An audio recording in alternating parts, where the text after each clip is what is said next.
વડાપ્રધાન નરેન્દ્ર મોદીના સુશાસનના 12 વર્ષ પૂર્ણ થયાના અવસરે જિલ્લામાં યોજાઈ રહેલી પ્રગતિ પથ યાત્રા ત્રીજા દિવસના રૂટમાં મહેસાણા કલેક્ટર કચેરી ખાતેથી નીકળી સ્પોર્ટ્સ કોમ્પ્લેક્સ પાંચોટ ખાતે આવી હતી. ત્યાં પ્રગતિ પથ યાત્રાનું સાંસ્કૃતિક કૃતિની પ્રસ્તુતિથી સ્વાગત કર્યું હતું.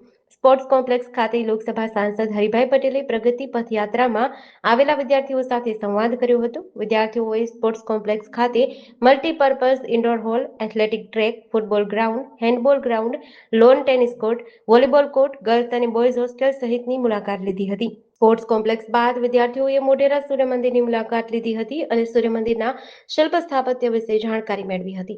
મોઢેરા ખાતે લોકસભા સાંસદ હરિભાઈ પટેલ અને બેચરાજી ધારાસભ્ય સુખાજી ઠાકોર પ્રગતિ પથ યાત્રામાં સહભાગી થયા હતા. આ ઉપરાંત ફણીધર મેગા ફૂડ પાર્ક ખાતે વિદ્યાર્થીઓને સંબોધિત કરતા લોકસભા સાંસદ હરિભાઈ પટેલે જણાવ્યું કે વડાપ્રધાનના સુશાસનના 12 વર્ષ પૂર્ણ થવાના અવસરે મહેસાણા જિલ્લામાં 3 દિવસથી પ્રગતિ પથ યાત્રા યોજાઈ રહી છે, જેમાં ઊંઝા એપીએમસી, ઉમિયા માતા મંદિર અને ધરોઈ ડેમ અને વડનગરની મુલાકાત લીધી હતી.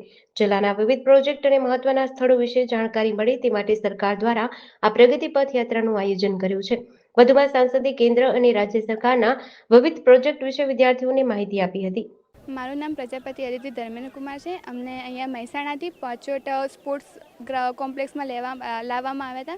અહીંયા સાંસ્કૃતિક કાર્યક્રમ, અમારું સ્વાગત પણ કમ્પ્લીટ મસ્ત રીતે કર્યું. અમને અહીંયા બહુ મજા આવી. પછી અમને અહીંયા સ્પોર્ટ્સ જે ગેમ થતી હતી એ બતાવી. ઇન્ડોર ગેમ્સમાં જિમ્નાસ્ટિક, બોક્સિંગ, બેડમિન્ટન એવી ઘણી બધી વાળી ગેમ્સ થાય છે. જ્યારે આઉટડોરમાં જોવા જઈએ તો ટેબલ ટેનિસ, ફૂટબોલ, વોલીબોલ એ બધી ગેમ્સ થાય છે.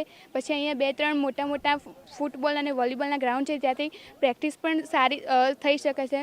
અમને અહીંયા લાવ્યા ત્યારે અમને જાણવા મળ્યું કે અહીંયા સારું અહીંયા થઈ બી શકે છે. તમે બી આવો તો અચૂક અહીંયા મુલાકાત લેજો. મારું નામ પટેલ જીયા સંજયભાઈ છે. અમે મહેસાણાથી પ્રગતિ પથ યાત્રાએ અહીંયા આવેલા છે. તો અહીંયા અમને મોઢેરા સૂર્ય મંદિર પ્રવાસ માટે લઈને આવ્યા છે. તો અહીંયા અમને ગાઈડ દ્વારા અમને મોઢેરાનું સૂર્ય મંદિર, તેમાં અમને સ્તંભની કલાકૃતિ વિશે સમજાવ્યું અને અમને તમને ખૂબ જ રીતે રામાયણ અને મહાભારત વિશે પણ સમજાવ્યું હતું. અને અહીંયાનું સ્થળ અમને ઘણું સારું લાગ્યું અને અમને હજુ પણ આગળ પ્રવાસ પથ યાત્રાએ લઈ જવાના છે. જેડીસી ન્યૂઝ સાથે ભાવિન ભાવસાર, મહેસાણા.